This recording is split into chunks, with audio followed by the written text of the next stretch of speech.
దేవునికి స్తోత్రం. నేటి దినాన మన అరుణోదయపు దేవుని వాగ్దానము ఇర్మియా గ్రంథము 15వ అధ్యాయము 20వ వచనము.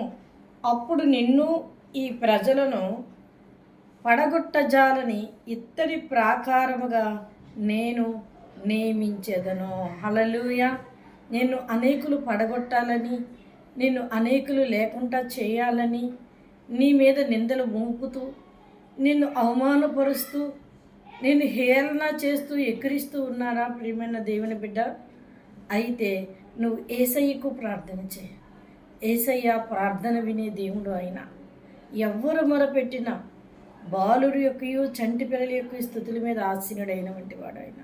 చిన్నపిల్లలు, బాలుడు, చంటి పిల్లలు మొరపెట్టినా, పెద్దవారు మొరపెట్టినా, వృద్ధులు మొరపెట్టినా, రాజులు మొరపెట్టినా, అధికారులు మొరపెట్టినా, కడు భేదవారు మొరపెట్టిన, దరిద్రులు మొరపెట్టిన ప్రతి ఒక్కరు మొర వినేవాడు ఆయన. హల్లెలూయా. కనుక ఈ దినాన నువ్వు అలా కృంగిపోయినట్లయితే దేవునికి మొరపెట్టి, ఇదిగో ఆయన నీకు వాగ్దానం ఇస్తున్నాడు.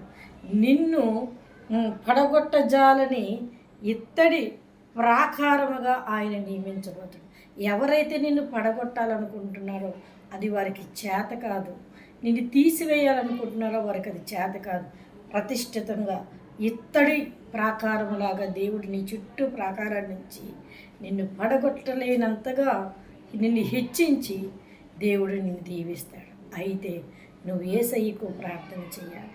ప్రార్థన చేసినప్పుడు ఎవరైతే నిన్ను లేకుండా చేయాలనుకుంటున్నారో వారి ఎదుట నిన్ను బలమైన సాధనముగా నిలబెట్టి ఆశీర్వాదకరంగా నిలబెడతారు. కనుక అరుణోదయాన లేచిన వెంటనే ప్రార్థన చేసుకుని ఈ వాగ్దానాన్ని పట్టుకొని నీ జీవితాన్ని ప్రారంభించు.